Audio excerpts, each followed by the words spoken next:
everyone, thanks for watching Access Hockey MI. As always, we are going to talk about hockey, and that's just what this video is going to be. We, of course, cover the Grand Rapids Griffins, and if you did not know that, now you do. We talk about the prospects, the drafts, the not prospects, the undrafteds, all that kind of stuff. So far this season, the Griffins are still trying to find their stride. They have a lot of things going on as far as injury, which is no different than any other season, it seems. Goaltending has been kind of a rough go of it for all the goalies that we have. Team chemistry seems to be a little bit of a trial right now. So today we're going to talk about one guy who has recently been making quite a big difference in the team, someone that we just really have had our eyes on the last couple of games because he's kind of forced us to, which we love, so that's great. If you have not yet, please like, subscribe, and share this video, unless you want to keep watching and see if you like it enough to share it. But make sure you turn on your notifications as well. So yes, you know that when is we a post thing. A new video. For sure. And if you are interested in more content, you can always go to our website, www.accesshockeymi.com, where she does a lot of writing, and you can see some pictures. Yeah. So today, without further ado, we're going to talk about Pontus Andreasson, who might have the coolest name in the league. That is cool. And let's get into it. Alrighty. So he's 24, which is a little shocking because we thought he was younger. He looks young. He does.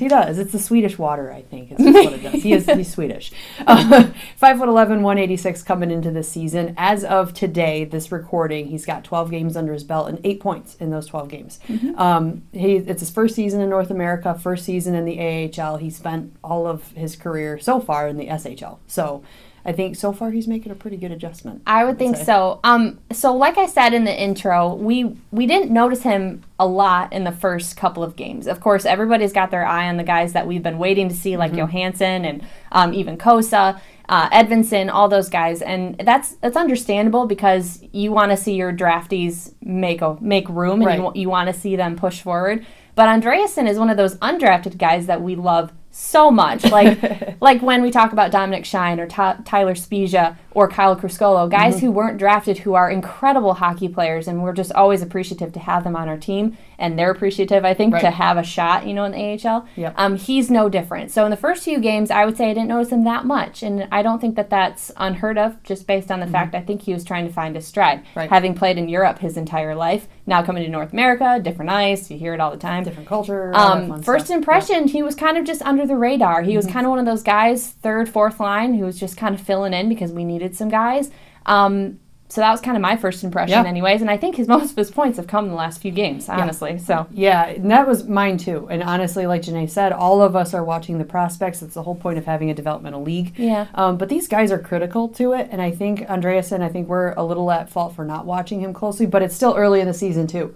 We've got... It's not our fault, don't come at us. We've got 70 games left or something crazy like that. But the fact that, he's 12 games in, he's really drawing a lot of attention and getting a ton of points. It just goes to show, again, like Janae said, these undrafted guys, they are there to bolster the team. Of course, we want a winning team, but they're also there to help develop. At 24, he's not old, but he's old enough and experienced enough to be able to come alongside the younger guys and kind of guide them as he finds his mojo. He's been spending a lot of time with Cross Hannes, who's everyone's excited about him right now. And here's the thing. Because he's been successful so far, and he's every game he gets better. Yeah.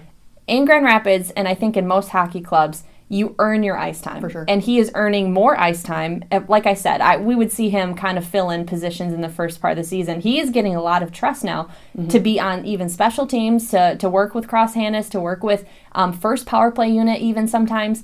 So that's huge. That's a huge, more time on ice for the guy, more time just to get your craft and hone it. And I think it's really done wonders for him to do that. So some things that we really like about his game would first, his fast, critical placement. He's very fast. Yeah. He's a good skater. Swedish. I think they're all good skaters. I can't think of one that's a bad skater. Fastest. And I think if you get to the AHL, I think you've got your skating down. You'd probably be able to skate at least a little bit. But critical placement, basically, he's incredible at passing. Yeah. And he's got very good foresight as far as seeing where his teammates are, where the play is going to go. He's a great playmaker. Yep. So that's something that to me is very, of course, critical on a power play.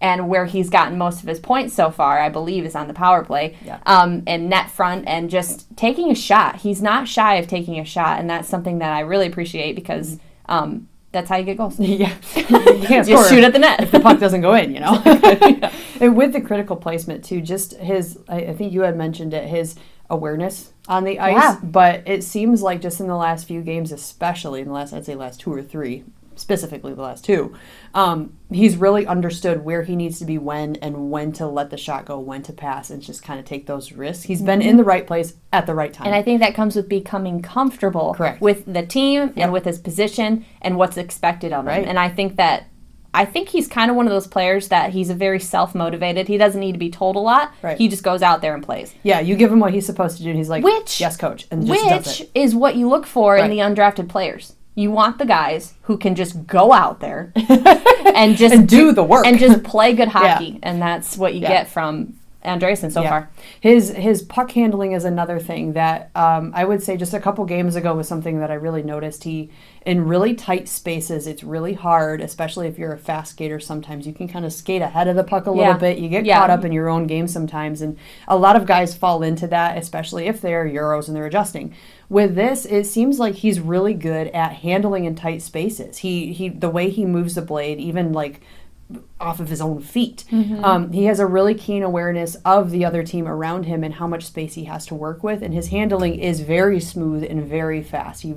I haven't seen him really falter too much with that. And that's another thing too, especially in those rushes. If you've got to get the puck between a tight squeeze area, he's been able to do that in very critical moments to get the rush to get the goal. So that's been something that's really stuck out in the last few games. I think that all speaks to his demonstrated experience. Of course, we told you that he has been playing pro hockey or hockey over in Sweden, and that has only served him to perform better, I think. And you can see on the ice, like I said, he stays very calm. He doesn't get shaken, which is a great thing in a hockey player, I think, too.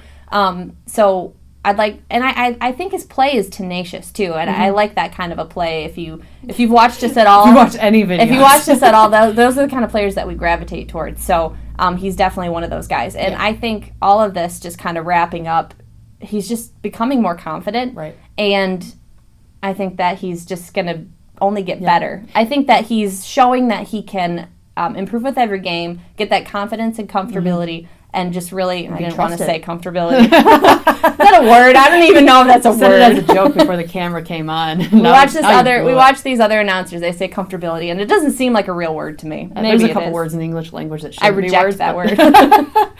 But with his confidence, I feel like he's also one of those players that, with increased trust, he increases performance. And there's not a lot. There's a lot like that, but there's some where if you try to give them more trust or you put them in more situations like on the power play or penalty kill, sometimes it's too much for them. They cannot handle that. And it seems like as he's been given more ice time, he's like, okay, great, I'm going to do better. I'm going to do better. And it's constantly pushing. This is all stuff that coaches have to learn about players anyway. These coaches weren't aware of him as far as how he played until this season. This is his first season with us. So they could have watched video. They could have seen, how he was going to respond. But, in prospects tournaments and in this, this is where you really see the guts of a player. Is when they're in the thick of it, when you're coming back from a 4-1 deficit and you get 2 goals and then an assist. And it's like, who is this guy? And the whole team's like, yes! So it's definitely, he's been a great piece so far. And I think that it is going to prove, I think he'll be a good asset going forward. So as far as the whole team goes, of course, they're all still working on, it is going to be a battle. But we've seen a lot of fight from them, and I really appreciate that. So if they can keep their spirits high and they can keep that fighting spirit, that's going to be really important. Yeah, and I think with players like Andreasson, he's new to the whole system. We've got players that have been here for their entire careers, like Dominic Shine. His whole pro career has been with the Griffins. So you've got him, Shiner, you've got Criscolo, Lashoff, all these veteran-type players, and Andreasson is kind of almost at that level as far as experience goes. And with that drive, it really helps the guys around him. We've seen, and especially lately, that fight coming from when there could be one player who refuses to quit, just refuses to get up. Well, we see that in Hirose, also undrafted. Taro Hirose never gives up, and he is essential in almost every play he's in, and it's very important. You got to appreciate the same expression every time. Too. But I think these guys, I think he's just another one of those battlers that is going to, like you're saying, encourage the team around them. If you see someone else giving their all like that and you're the right type of player, you're also gonna match that, because you want to be on the team that they're trying to the team atmosphere that they're trying to create with their effort. So I do think that this team can get better and they can find their stride. It's early in the season, they've got some time, and I think Andreasson's going to be key to that development. So especially in the special team situations. We've struggled with that for a few seasons now. We're kind of digging ourselves out right now, but I think if he continues to play like he is, he'll be top line power play consistently, which is it's almost consistent right now. Yeah, so let us know what you think in the comments. If you have been attuned to him lately, just because he has been really high in production lately and really high in trust lately, so he's been on the ice a lot more. Also with injuries and everything, you're going to get more ice time. Yeah. And unfortunately, we have that going on in Detroit and in Grand Rapids. Yay! Congratulations to Berggren, who was called up, and that's very exciting. He got a point in his first game. And Veleno scored the goal. It's just very exciting. This is why we do it, guys. We're just so happy. And it's like Knubel said in an interview with Bob Kaiser in the last game that, that's what they want. That's what they work for. They want you don't want to see them and come back. You want them to make the Red Wings. You want them to make the club. So it's very exciting. No hard feelings. Pack your bags and leave. Yeah. Get out of here. We do miss successful. you, but we do want success. So let us know in the comments what you're thinking so far. What you think maybe are the red flags of the season. What you think needs to change. What do you think of Andreasson and his efforts so far? Like I said in previous videos, we are going to get some player interviews for you guys. So we're working on that behind the scenes, so you can hear right from their mouths what's going on. And I think that's it for today. Yeah. So join us next week, and we will see you next time as well. Next week. Bye, guys. Yeah.